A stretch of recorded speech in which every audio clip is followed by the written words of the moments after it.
Pernahkah kalian merasa bingung setiap kali membuka portal berita ekonomi? Judulnya selalu bertentangan satu sama lain. Di satu artikel tertulis, emas diprediksi menembus rekor tertinggi sepanjang masa.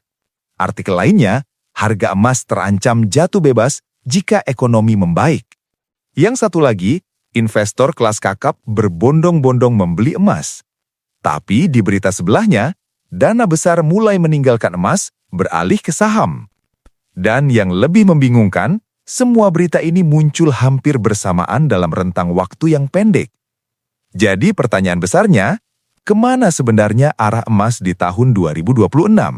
Apakah akan melesat tinggi melampaui ekspektasi, ataukah justru akan terjun bebas? Sebelum kita menyelami jawabannya, ada satu hal fundamental yang harus kita luruskan terlebih dahulu. Masalah terbesar para investor bukanlah kesalahan dalam memprediksi harga, melainkan kesalahan dalam cara memandang prediksi itu sendiri. Kebanyakan orang mendekati emas bukan dengan strategi yang matang, tetapi dengan mencari rasa aman instan. Padahal, dunia saat ini jauh dari kata stabil. Mari kita ingat kembali beberapa tahun terakhir ini. Inflasi naik turun tanpa pola yang jelas.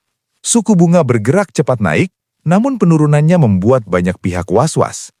Konflik geopolitik terus bermunculan tanpa resolusi yang tuntas. Rantai pasokan global mengalami gangguan berulang kali. Krisis energi datang bergelombang. Media sosial membuat sentimen pasar berubah dalam hitungan jam. Di tengah kondisi seperti inilah, emas selalu menjadi pusat perhatian. Mengapa? Karena emas memiliki reputasi klasik sebagai aset pelindung nilai, tempat berlindung di saat ketidakpastian melanda. Namun, justru disinilah jebakan besarnya. Banyak orang beranggapan bahwa ketika dunia dalam kekacauan, emas pasti naik. Membeli emas berarti dijamin aman. Memegang emas tidak mungkin mengalami kerugian. Pemikiran sesederhana itu bisa membuat seseorang melakukan kesalahan besar dalam pengambilan keputusan. Sebelum melanjutkan, jangan lupa subscribe channel Asupan Otak, aktifkan lonceng notifikasi, dan tekan tombol like untuk mendukung konten edukatif seperti ini. Video ini bukanlah video yang sekedar menebak angka atau memberikan janji-janji manis. Bukan juga video yang akan menakut-nakuti kalian agar terburu-buru membeli emas. Saya tidak ingin mengajak kalian menebak masa depan. Yang ingin saya lakukan adalah mengajak kalian memahami dinamika pasar. Karena di tahun 2026 nanti, kemungkinan yang akan terjadi bukan hanya satu. Ada dua skenario ekstrim yang sama-sama masuk akal dan memiliki dasar yang kuat. Emas bisa naik sangat tinggi, namun di sisi lain, emas juga berpotensi turun tajam. Dan kedua skenario ini memiliki alasan yang kuat di baliknya. Siap? Mari kita bahas secara mendalam. Bagian 1. Dilema harga emas 2026. Bagian pertama, dilema harga emas 2026, naik drastis atau turun tajam. Ketika membicarakan emas untuk tahun 2026, hal pertama yang harus kita terima adalah sebuah kenyataan yang tidak bisa dihindari. Pasar sedang berada di titik persimpangan, bukan persimpangan biasa, melainkan persimpangan yang sangat besar, ekstrim, dan penuh dengan ketidakpastian. Di satu sisi, banyak indikator ekonomi yang membuat berbagai pihak yakin bahwa emas akan melonjak tinggi. Namun di sisi lain, ada juga tanda-tanda kuat yang menunjukkan bahwa emas bisa kehilangan daya tariknya. Inilah yang membuat situasi emas di 2026 menjadi dilema besar. Bukan karena tidak ada data, bukan karena tidak ada analisis, tetapi karena dua skenario yang bertentangan itu sama-sama memiliki dasar yang logis. Mengapa banyak orang percaya emas akan meledak? Mari kita dengarkan narasi yang sering muncul di berbagai media dan analisis. Pertama, inflasi belum sepenuhnya terkendali. Meskipun ada penurunan, resiko inflasi kembali meningkat masih ada. Kedua, utang negara-negara besar di dunia terus membengkak. Amerika Serikat, negara-negara Eropa, dan banyak ekonomi besar lainnya memiliki rasio utang yang semakin mengkhawatirkan. Ketiga, ketegangan geopolitik masih memanas. Konflik di berbagai belahan dunia belum menemukan titik temu. Keempat, sistem keuangan global terlihat rapuh. Krisis perbankan yang terjadi beberapa waktu lalu menjadi pengingat bahwa sistem keuangan tidak sekuat yang kita kira. Dari sudut pandang ini, emas tampak seperti pilihan yang paling masuk akal, karena secara historis, emas selalu muncul sebagai simbol perlindungan ketika kepercayaan terhadap sistem keuangan mulai goyah. Itulah mengapa banyak analis mengatakan, jika dunia semakin kacau, emas pasti akan naik. Dan argumen ini memang tidak salah, tetapi itu hanya setengah dari cerita lengkap. Lalu, mengapa ada juga yang yakin emas bisa turun tajam? Sekarang, mari kita lihat dari sisi yang berseberangan. Ada juga pihak-pihak yang mengatakan, pertama, inflasi mulai terkendali. Bank Sentral Dunia telah berhasil mengendalikan laju inflasi melalui kebijakan moneter yang ketat. Kedua, ekonomi bisa pulih lebih cepat dari perkiraan. Data-data ekonomi menunjukkan tanda-tanda pemulihan yang lebih kuat dari yang diperkirakan. Ketiga, pasar saham berpotensi rebound. Setelah koreksi yang terjadi, valuasi saham menjadi lebih menarik. Keempat, investor akan kembali ke aset produktif. Ketika kondisi ekonomi membaik, dana besar akan beralih dari aset defensif ke aset yang memberikan return lebih tinggi. Jika skenario ini terjadi, emas akan mulai kehilangan pesonanya. Mengapa? Karena emas tidak memberikan dividen, emas tidak memberikan bunga, emas tidak tumbuh seperti bisnis. Jadi, ketika kondisi ekonomi terasa aman, orang akan mulai berpikir, untuk apa memegang emas jika ada aset lain yang lebih menghasilkan? Dari sudut pandang ini, emas terlihat seperti aset yang terlalu mahal dan siap untuk dikoreksi. Dan sekali lagi, argumen ini juga masuk akal. Jadi, di mana letak masalahnya? Masalahnya bukan pada emas, masalahnya adalah pada cara kita melihat emas. Di titik inilah, banyak orang mulai frustrasi. Satu analis mengatakan beli, analis lain mengatakan jual. Media membuat judul yang semakin ekstrim untuk menarik perhatian. Dan akhirnya, orang bertanya, jadi mana yang benar? Jawaban jujurnya adalah, bisa jadi keduanya benar, tergantung pada kondisi yang akan terjadi. Dan ini bukan jawaban yang aman-aman saja, ini adalah realitas pasar. Pasar tidak membutuhkan konsistensi cerita, pasar hanya membutuhkan alasan untuk bergerak, dan alasan itu bisa berubah dengan sangat cepat. Itulah mengapa di tahun 2026 nanti, harga emas bukan hanya soal angka, ini adalah soal persepsi, ekspektasi, dan reaksi massal. Investor dewasa tidak bertanya naik atau turun. Mari kita bandingkan dua tipe investor. Investor awam bertanya, apakah emas akan naik atau turun?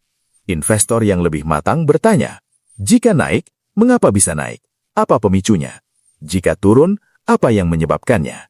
Dalam kedua kondisi tersebut, apa yang harus saya lakukan? Karena tujuan investasi bukanlah menebak masa depan atau memenangkan kompetisi prediksi. Tujuan investasi adalah mempersiapkan diri menghadapi berbagai kemungkinan. Disinilah letak dilema emas 2026 yang sebenarnya, bukan pada harganya, tetapi pada kesiapan mental kita. Jadi, sebelum kita masuk ke faktor-faktor global yang mempengaruhi harga emas, saya ingin kalian ingat satu kalimat penting ini. Emas 2026 bukan soal siapa yang paling jago menebak, tetapi siapa yang paling siap menghadapi dua skenario ekstrim. Jika kalian hanya siap untuk emas naik, kalian akan rentan panik ketika emas turun. Jika kalian hanya siap untuk emas turun, kalian bisa kehilangan momentum besar ketika emas naik. Tugas kita dalam video ini bukanlah memilih salah satu skenario. Tugas kita adalah memahami dinamika pasar yang membuat kedua skenario tersebut sama-sama mungkin terjadi. Karena setelah kalian memahami itu, kalian tidak akan mudah terbawa oleh judul media yang sensasional. Kalian tidak akan mudah FOMO, dan kalian tidak akan mudah takut. Bagian 2. Faktor kompleks penentu harga emas. Bagian kedua. Faktor-faktor kompleks yang menentukan harga emas. Jika kalian memperhatikan pergerakan harga emas saat ini, ada satu kata yang paling tepat untuk menggambarkannya. Sensitif. Bukan sensitif yang berlebihan, tetapi sensitif karena kondisi dunia saat ini memang sangat rumit. Dulu, pergerakan harga emas cenderung lambat, naik turun tetapi dengan tempo yang pelan. Butuh waktu yang cukup lama untuk benar-benar mengubah arah. Sekarang, satu berita global saja bisa membuat harga emas bergerak dalam hitungan jam. Mengapa bisa seperti itu? Karena emas hari ini bukan hanya sekedar logam mulia. Emas telah menjadi alat refleksi ketakutan global, dan ketakutan itu datang dari banyak arah sekaligus. Faktor 1. Inflasi, musuh lama yang belum pergi. Pertama, mari kita bicarakan tentang inflasi. Ketika inflasi tinggi, nilai uang kertas perlahan-lahan terkikis oleh waktu, daya beli menurun, dan dalam kondisi seperti ini, emas selalu menjadi incaran. Mengapa? Karena emas dianggap memiliki nilai yang tidak bisa dicetak sembarangan. Jumlahnya terbatas, dan secara historis, emas memiliki reputasi kuat sebagai pelindung nilai ketika daya beli turun. Masalahnya, inflasi saat ini tidak stabil, kadang terlihat jinak dan terkendali. Namun tiba-tiba bisa naik lagi karena berbagai faktor seperti kenaikan harga energi, gangguan pasokan pangan, konflik yang mempengaruhi perdagangan, kebijakan pemerintah yang ekspansif. Setiap kali pasar merasakan bahwa inflasi bisa naik lagi, emas langsung dilirik. Tetapi begitu inflasi terlihat terkendali, minat terhadap emas bisa langsung melemah. Faktor 2. Suku bunga negara besar, tombol rahasia harga emas. Sekarang kita masuk ke faktor yang sering disepelekan, padahal pengaruhnya sangat besar. Suku bunga. Ingat satu hal penting, emas tidak memberikan bunga, emas tidak ada dividen, emas tidak menghasilkan cash flow. Jadi, ketika suku bunga tinggi, deposito menjadi menarik, obligasi terlihat aman, dolar terlihat kuat, emas menjadi kurang menarik. Tetapi begitu muncul sinyal bahwa suku bunga akan turun, ceritanya langsung berbalik. Investor mulai berpikir, untuk apa saya memegang uang jika bunganya turun? Untuk apa saya pegang obligasi jika imbal hasilnya semakin kecil? Dan emas pun mulai menjadi opsi yang menarik kembali. Itulah mengapa setiap pernyataan dari bank sentral negara besar seperti The Fed Amerika Serikat, ECB Eropa, atau Bank Sentral China langsung berdampak pada harga emas. Kadang bukan karena keputusan yang diambil, tetapi hanya karena nada bicara para pejabat bank sentral tersebut. Bagian 3. Skenario emas naik gila-gilaan. Bagian ketiga. Skenario emas naik sangat tinggi. Sekarang kita masuk ke skenario yang paling sering dibicarakan orang. Emas naik dengan sangat tajam. Harga menembus rekor. Orang-orang yang memiliki emas akan tersenyum lebar. Tetapi perlu dipahami, kenaikan emas yang ekstrim itu bukan kejadian acak. Emas naik tajam selalu muncul dari kombinasi kondisi global tertentu. Dan yang menarik, sebagian dari kondisi tersebut sebenarnya sudah mulai terlihat bayangannya saat ini. Pemicu 1. Resesi global dan efek domino ke suku bunga. Setiap kali dunia mulai membicarakan kata resesi, satu hal yang hampir pasti mengikuti adalah suku bunga akhirnya diturunkan. Mengapa demikian? Karena ketika ekonomi melambat, konsumsi masyarakat turun, bisnis menahan ekspansi, PHK mulai bermunculan, kredit macet meningkat. Bank sentral tidak punya banyak pilihan. Jika mereka tetap mempertahankan suku bunga tinggi, ekonomi bisa mati perlahan-lahan. Akhirnya, apa yang terjadi? Stimulus moneter muncul kembali. Uang murah mulai beredar, likuiditas dibuka, kebijakan ekspansif dijalankan. Dan di momen inilah, emas biasanya bangun dan mulai naik. Mengapa? Karena emas adalah aset yang tidak bisa dicetak. Ketika uang kertas nilainya tergerus, ketika suku bunga real turun, ketika imbal hasil dari aset aman lainnya semakin tipis, emas menjadi tempat berlindung. Bukan karena emas tiba-tiba menjadi sakti, tetapi karena mata uang kertas yang melemah. Itulah mengapa setiap kali ada penurunan suku bunga besar-besaran, kebijakan stimulus masif, kekhawatiran terhadap nilai mata uang, harga emas hampir selalu ikut naik. Ini bukan spekulasi, ini adalah pola yang terlihat dalam sejarah ekonomi. Pemicu 2. Bank Sentral Dunia diam-diam mengumpulkan emas. Ini adalah bagian yang jarang dibahas oleh orang awam. Selama ini, fokus orang hanya pada investor retail yang membeli emas atau orang kaya yang menyimpan emas. Padahal, pemain terbesar justru adalah bank sentral. Dalam beberapa tahun terakhir, banyak bank sentral di dunia menambah cadangan emas mereka, mengurangi ketergantungan pada mata uang tertentu, menyiapkan proteksi jika sistem global goyah, diversifikasi cadangan devisa. Dan ingat, bank sentral tidak membeli emas untuk trading jangka pendek. Mereka membeli untuk lindung nilai jangka panjang, stabilitas cadangan negara, antisipasi krisis sistemik. Artinya apa? Permintaan emas ini bukan emosional, bukan ikut-ikutan FOMO, tetapi ini adalah strategi struktural. Jika tren ini berlanjut sampai 2026, permintaan emas bisa terus naik tanpa peduli harga harian. Dan ketika permintaan besar datang dari institusi sebesar bank sentral, harga emas bisa naik tanpa banyak perlawanan. Pemicu 3. Koreksi pasar modal dan dana lari ke aset aman. Sekarang bayangkan skenario ini. Pasar saham mulai goyah. Valuasi sudah terlalu mahal. Sentimen berubah. Awalnya koreksi kecil. Orang mengatakan, ini wajar saja. Tetapi perlahan-lahan indeks turun lebih dalam. Investor mulai panik. Uang besar mencari tempat aman. Dan di momen seperti ini, uang tidak akan diam di saham. Uang akan lari. Pertanyaannya lari kemana? Sebagian ke obligasi, sebagian ke kas, dan sebagian besar ke emas. Mengapa? Karena emas tidak tergantung pada kinerja perusahaan. Emas tidak kena resiko gagal bayar. Emas tidak butuh pertumbuhan ekonomi untuk naik nilainya. Emas naik justru ketika dunia tidak nyaman. Itulah mengapa setiap kali ada pasar modal mengalami koreksi besar, harga emas sering bergerak berlawanan arah. Dan jika koreksi itu dalam dan panjang, emas bisa naik, bukan perlahan-lahan, tetapi dengan lonjakan yang cepat. Tetapi ingat, ini bukan kepastian. Sekarang saya ingin menekankan satu hal penting. Skenario emas naik sangat tinggi ini masuk akal. Memiliki dasar yang kuat, memiliki preseden sejarah. Tetapi ini bukan jaminan. Mengapa? Karena emas naik ekstrim bukan hanya soal ada resesi atau ada krisis, tetapi tentang seberapa dalam resesi tersebut, seberapa lama kondisi buruk itu berlangsung, bagaimana respons kebijakan global. Jika resesi hanya ringan, suku bunga turun tetapi tidak lama, dan pasar cepat pulih, maka lonjakan emas bisa terbatas. Itulah mengapa orang yang pintar bukan yang mengatakan, emas pasti naik, tetapi orang yang berpikir, jika ini terjadi, posisi saya bagaimana? Jika ternyata berbeda arah, apakah saya siap? Dan disitulah perbedaan antara spekulan dan orang yang menggunakan emas sebagai alat strategi. Itulah skenario emas naik sangat tinggi. Sekarang kita akan masuk ke sisi yang jarang dibahas orang, tetapi sama pentingnya. Bagian 4. Skenario emas turun tajam. Bagian keempat. Skenario emas turun tajam. Sekarang, saya ingin mengajak kalian masuk ke skenario yang paling tidak populer. Mengapa tidak populer? Karena kebanyakan konten di luar sana lebih senang membicarakan emas yang naik tinggi. Jarang yang berani berbicara jujur tentang hal ini. Emas juga bisa turun, bahkan cukup dalam. Dan yang menarik, penurunan emas bukan selalu karena kiamat ekonomi.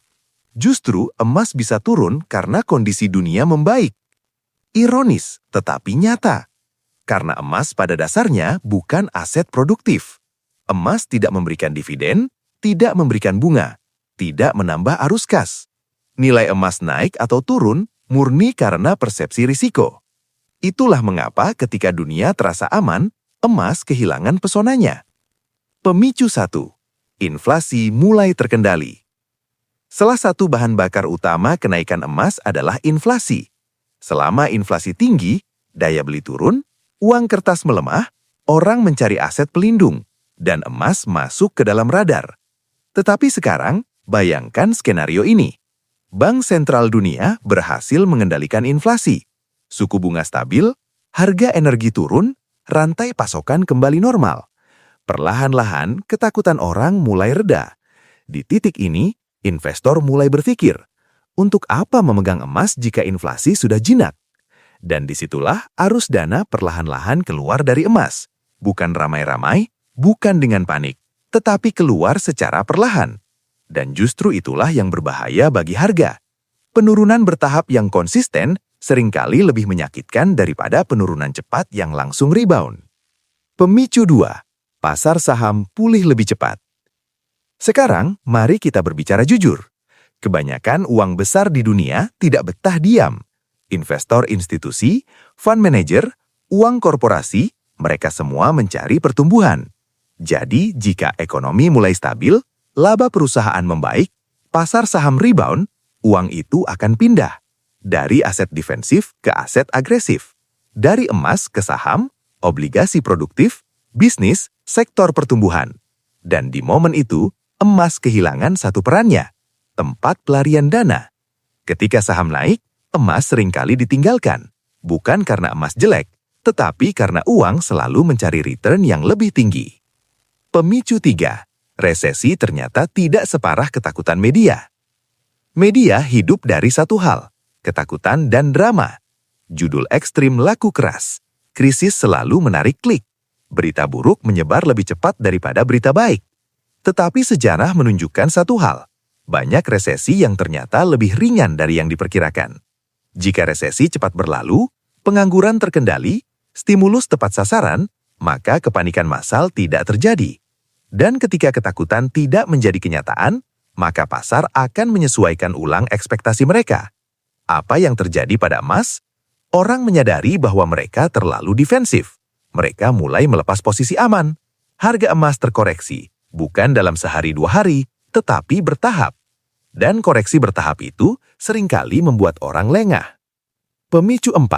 Emas bukan aset favorit saat dunia stabil. Ini adalah poin yang sering disalahpahami. Emas itu kuat saat krisis, tetapi biasa saja saat stabil. Ketika ekonomi normal, orang berani mengambil risiko. Bisnis berkembang, modal berputar produktif. Dan dalam kondisi itu, emas kalah menarik dibandingkan aset lain. Itulah mengapa di fase pemulihan ekonomi, harga emas sering stagnan, sideways, atau turun perlahan. Dan bagi orang yang masuk ke emas dengan harapan pasti naik, fase ini terasa sangat menyakitkan. Karena tidak ada drama, tidak ada lonjakan, yang ada hanya realitas pasar. Mengapa disebut runtuh total? Saya menggunakan istilah runtuh total bukan berarti emas menjadi tidak berharga. Tetapi karena bagi banyak orang, harga emas turun membuat mental goyah, membuat keyakinan runtuh, membuat strategi berantakan. Terutama bagi mereka yang membeli di harga tinggi, masuk karena FOMO, tidak siap dengan skenario buruk. Bagi mereka, penurunan emas bukan soal angka. Ini soal kepercayaan diri mereka sebagai investor. Kesimpulan skenario turun. Intinya, dalam skenario ini, jika dunia stabil lebih cepat, inflasi terkendali, pasar saham bangkit, resesi tidak sedalam ketakutan, maka emas kehilangan urgensi, kehilangan daya tarik jangka pendek, dan berpotensi terkoreksi. Dan ini bukan kegagalan emas, ini hanya pengingat bahwa emas adalah alat strategi, bukan jaminan mutlak. Dan di bagian selanjutnya, saya akan membahas mengapa orang yang memahami strategi tidak pernah fanatik pada satu aset saja. Bagian 5. Emas adalah alat strategi, bukan jaminan. Bagian kelima. Emas adalah alat strategi, bukan jaminan. Ini adalah bagian yang paling sering disalahpahami oleh kebanyakan orang. Banyak orang datang ke emas dengan satu harapan sederhana, agar aman. Aman dari inflasi, aman dari krisis, aman dari ketidakpastian dunia. Dan dari situ, tanpa disadari, emas diposisikan seperti jimat, seperti pegangan sakti yang dianggap bisa menyelamatkan segalanya. Padahal, emas itu bukan jaminan, emas itu alat. Dan perbedaan cara pandang ini dampaknya sangat besar. Analogi sederhana, emas itu seperti payung. Mari saya berikan analogi yang mudah dipahami. Emas itu seperti payung. Payung tidak membuat hujan berhenti. Payung tidak membuat kalian kebal dari cuaca. Payung hanya membantu kalian menghadapi kondisi tertentu. Jika hujan, payung terpakai. Jika panas terik, payung malah merepotkan. Jika kalian memaksa membawa payung kemana-mana tanpa melihat cuaca, yang terjadi adalah kalian capek sendiri. Begitu juga dengan emas. Ada fase di mana emas relevan. Ada fase di mana emas hanya menjadi beban psikologis. Masalahnya, kebanyakan orang membeli emas bukan karena strategi yang matang, tetapi karena takut ketinggalan, takut krisis, takut uangnya habis nilainya. Akhirnya emas dibeli, tetapi tidak tahu mau diapakan. Naik sedikit menjadi serakah, turun sedikit menjadi panik. Mengapa? Karena dari awal emas tidak memiliki peran yang jelas dalam rencana keuangan mereka. Orang yang paham strategi berpikir berbeda. Orang yang memahami strategi emas tidak bertanya, apakah emas akan naik? Tetapi bertanya, apa fungsi emas dalam posisi saya saat ini? Karena strategi selalu tentang konteks. Contoh sederhana, jika kondisi global sedang tidak pasti, suku bunga mulai turun, pasar saham goyah, sentimen negatif naik, emas bisa menjadi alat lindung nilai. Tetapi jika ekonomi mulai stabil, bisnis tumbuh, pasar modal memberikan return yang lebih produktif, emas menjadi aset yang ditahan atau bahkan dilepas sebagian. Dan ini penting, melepas emas bukan berarti salah. Yang salah itu adalah menempel pada emas karena takut, bukan karena rencana. Investor matang tahu satu hal penting. Investor yang matang tahu satu hal, tidak ada aset yang selalu benar di semua kondisi. Hari ini emas terpakai, besok bisa saham, lusa bisa bisnis, atau bahkan kas. Yang berubah itu alatnya, bukan tujuannya. Tujuan kalian tetap sama, menjaga nilai, menumbuhkan aset, mengelola risiko, menjaga ketenangan mental. Itulah mengapa orang yang memahami strategi emas tahu kapan membeli, bukan karena hype. Tahu kapan menahan, bukan karena berharap. Tahu kapan melepas, bukan karena panik. Dan yang paling terlihat perbedaannya, mereka tenang. Mengapa tenang? Karena emas tidak dijadikan harapan terakhir. Emas hanya salah satu komponen kecil dalam sistem yang lebih besar. Sedangkan orang yang menganggap emas sebagai jaminan hidup, biasanya justru paling stres. Harga naik, takut ketinggalan, beli lagi. Harga turun, takut salah keputusan. Mentalnya capek duluan. Padahal investasi itu bukan soal siapa paling berani menebak masa depan. Investasi adalah tentang siapa yang paling siap menghadapi ketidakpastian. Dan emas, jika diposisikan dengan benar, bisa menjadi alat bantu yang sangat kuat. Tetapi jika diposisikan sebagai jaminan mutlak, emas justru bisa menjadi sumber masalah baru. Pertanyaan yang harus kalian tanyakan pada diri kalian sendiri.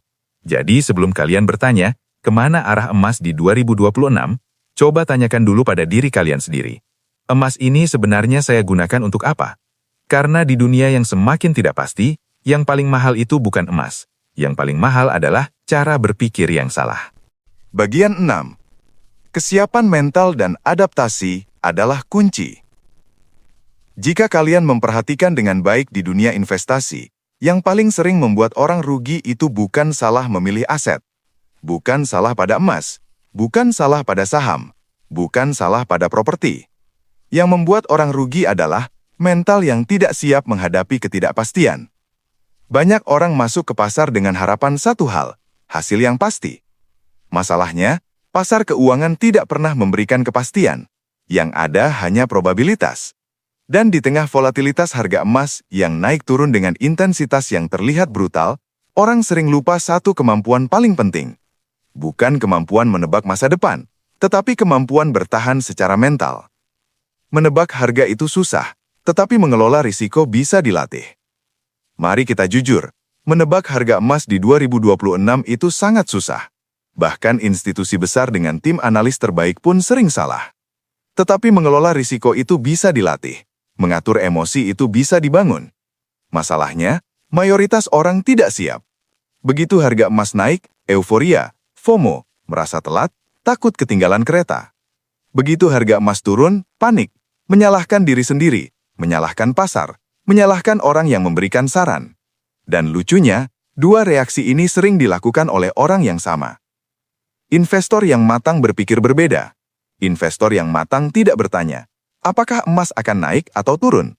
Tetapi bertanya, jika naik, apakah posisi saya aman? Jika turun, apakah risiko saya terkendali? Itu adalah perbedaan besar. Karena orang yang siap mental selalu sadar satu hal penting. Pasar itu dinamis, bukan statis. Strategi harus adaptif, bukan kaku. Di satu fase, emas bisa menjadi pelindung. Di fase lain, emas bisa menjadi beban likuiditas. Dan orang yang cerdas tidak memaksa satu aset untuk menjadi solusi semua masalah hidupnya. Emas itu alat, bukan jimat. Itulah mengapa saya selalu mengatakan, emas itu alat, bukan jimat. Kalian tidak membawa payung terus-menerus kan? Tetapi kalian juga tidak meremehkan payung ketika hujan datang. Sama seperti emas, ada momen untuk membeli, ada momen untuk menahan, ada momen untuk sebagian dilepas. Dan keputusan itu tidak diambil dari emosi harian. Keputusan itu diambil dari pemahaman risiko dan tujuan pribadi. Inilah mengapa kesiapan mental itu krusial. Karena pasar akan selalu berubah. Pasar akan membuat kalian ragu, membuat kalian takut, membuat kalian euforia. Tetapi fondasi mental kalianlah yang menentukan, apakah kalian menjadi korban volatilitas atau menjadi pengelola risiko yang baik. Investasi bukan jalan pintas untuk kaya cepat. Dan terakhir, saya ingin meluruskan satu mindset yang sering salah kaprah. Investasi itu bukan jalan pintas untuk kaya cepat. Jika kalian masuk ke emas dengan harapan, agar cepat aman, agar cepat untung, Agar bebas finansial secara instan, yang ada justru kalian akan mudah goyah.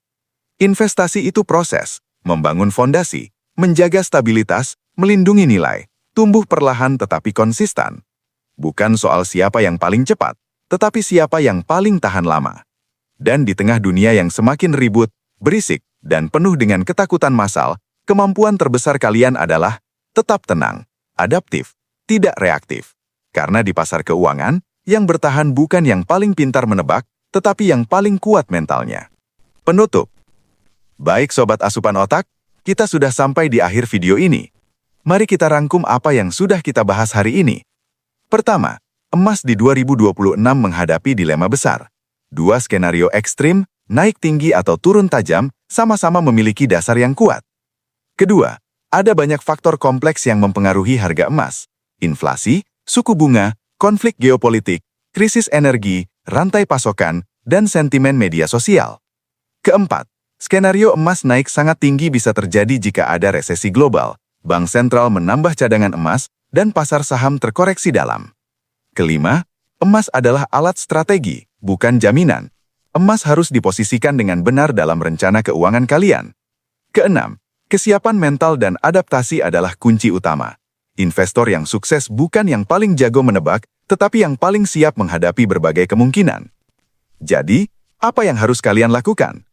Pertanyaan terakhir yang mungkin muncul di pikiran kalian adalah, jadi apa yang harus saya lakukan dengan informasi ini? Jawaban saya sederhana. Jangan terburu-buru mengambil keputusan berdasarkan emosi. Pahami konteks besar, kenali tujuan investasi kalian, tentukan peran emas dalam portofolio kalian, dan yang paling penting, siapkan mental kalian untuk berbagai kemungkinan. Karena masa depan tidak bisa diprediksi dengan pasti, tetapi kalian bisa mempersiapkan diri dengan baik. Sebelum menutup video ini, jika video ini bermanfaat bagi kalian, saya sangat menghargai jika kalian bisa subscribe channel Asupan Otak untuk konten edukatif tentang investasi dan ekonomi. Aktifkan lonceng notifikasi agar tidak ketinggalan video terbaru, tekan tombol like untuk mendukung konten berkualitas seperti ini, bagikan video ini ke teman, keluarga, atau siapapun yang membutuhkan perspektif jernih tentang investasi emas. Tinggalkan komentar di bawah, apakah kalian lebih percaya emas akan naik atau turun di 2026, dan apa rencana investasi kalian? Pesan terakhir, ingat Sobat Asupan Otak, investasi terbaik yang kalian bisa lakukan adalah investasi pada pemahaman kalian sendiri. Karena ketika kalian memahami bagaimana pasar bekerja, kalian tidak akan mudah panik. Kalian tidak akan mudah FOMO, dan kalian tidak akan mudah terbawa arus. Terima kasih sudah menonton sampai akhir, saya tunggu kalian di video selanjutnya dengan pembahasan yang tidak kalah menarik. Sampai jumpa, dan tetap bijak dalam berinvestasi.